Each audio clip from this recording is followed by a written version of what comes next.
Parfait. Ça là, mes notes, mon stylo. Wesh les gars, j'espère que ça va. Alors la vidéo d'aujourd'hui, j'ai décidé de vous partager un peu mon expérience à moi pour vous permettre de pouvoir authentifier vos paires de sneakers vous-même. Du coup, je vais vous dire comment je fais moi personnellement, les détails que j'ai remarqués chez certaines paires, etc. pour que vous puissiez vous faire le moins avoir possible. Et je vais essayer de vous donner plusieurs moyens pour vous permettre d'authentifier vos paires. J'en ai entre guillemets 6 et on commence tout de suite avec le premier.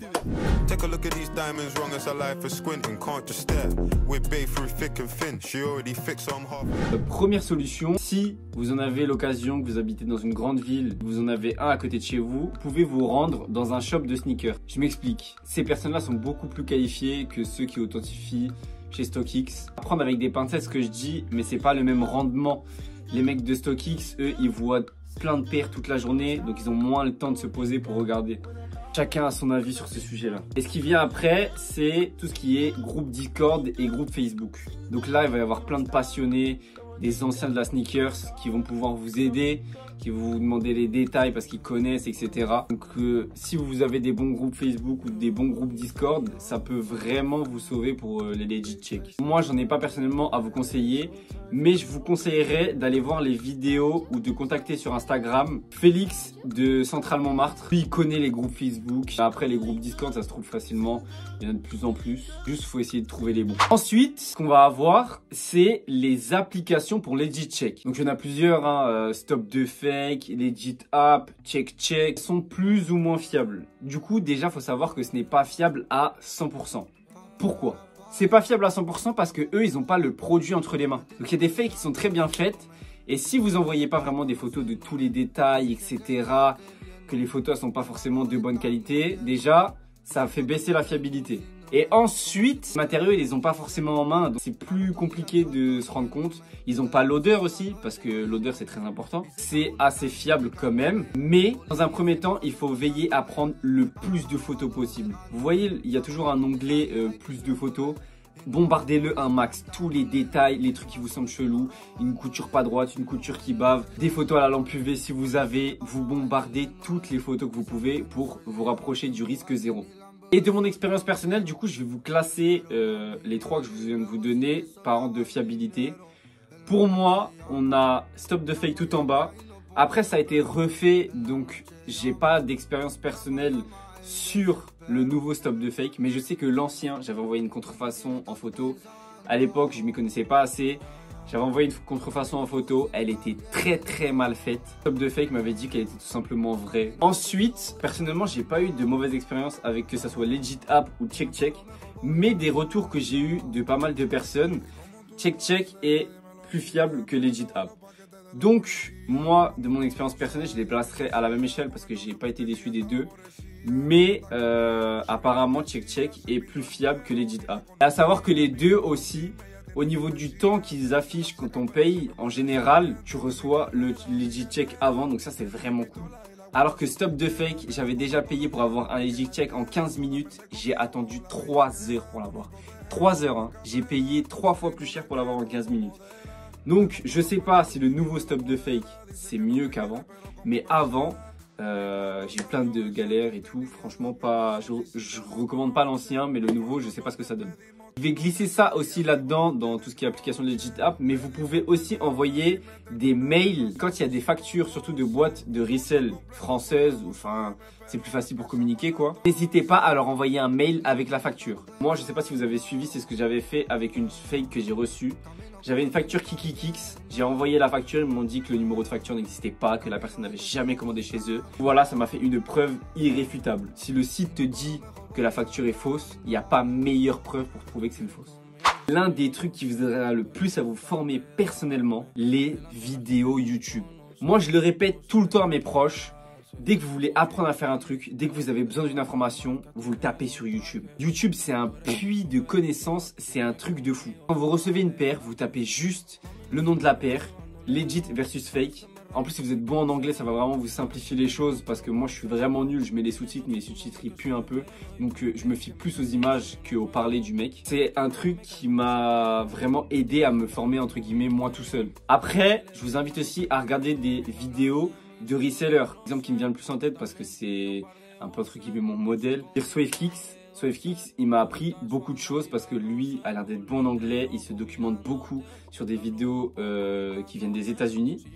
Et il nous rapporte les informations en France. Du coup, je trouve ça vraiment cool. Ensuite, j'aimerais vous présenter quelqu'un qui va devenir votre meilleur ami si vous voulez authentifier vos paires vous-même.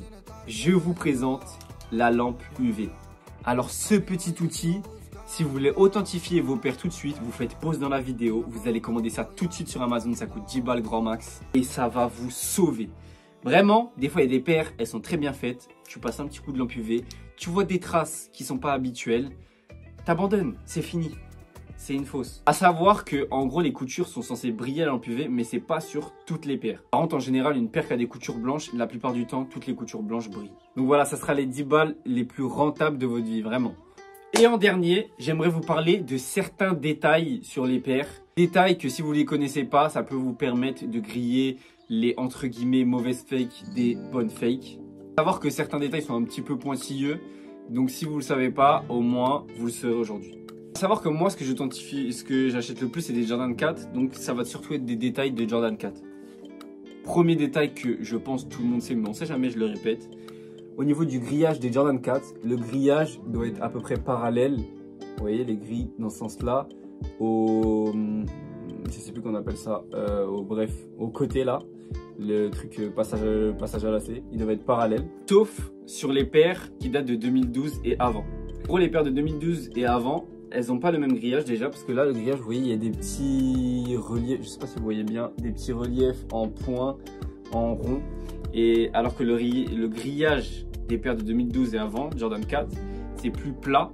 Et c'est un peu plus droit et c'est pas parallèle du coup. Parfois je vois des gens qui veulent faire les grands legit checkers à dire sur TikTok ouais ta paire elle est fausse nanani nanana. Alors déjà sur une vidéo où tu vois la paire 2 secondes, je vois pas comment tu peux sortir qu'elle est fausse à moins qu'elle soit très mal faite. En plus, va te documenter avant d'ouvrir ta bouche. Moi ça me frustre trop les gens comme ça parce que sur mon compte Instagram, je le fais plus en ce moment j'avoue, mais avant je faisais je balançais des bons plans sneakers que je voyais sur Vinted et je les remettais en story Instagram.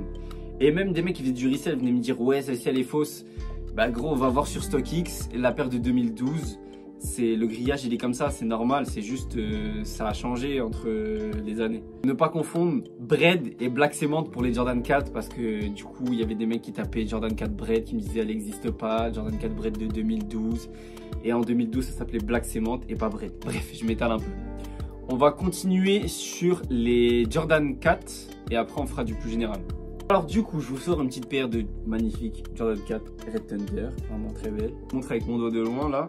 Juste au-dessus de la couture, des deux côtés, là en fait, il y a des petits traits en plastique. Qu'il y a derrière, le petit emplacement en plastique derrière, ça s'appelle le heel tab. Du coup, quand le heel tab est en plastique comme ça, je ne connais pas toutes les paires de Jordan 4, j'ai pas la science infuse, mais la majorité du temps, s'il n'y a pas ces petits traits là, c'est une fausse. Sur les Red Thunder, c'est sûr. Sur les Yellow Thunder, pareil, parce que c'est à peu près la même paire. Sur les Military Black, sur les Black Canvas, j'ai pas d'autres exemples de paires en tête, mais sur les paires où le heel tab est en plastique comme ça, il doit y avoir les traits la plupart du temps. Après, comme je vous dis, j'ai pas la source infuse, je ne connais pas toutes les paires.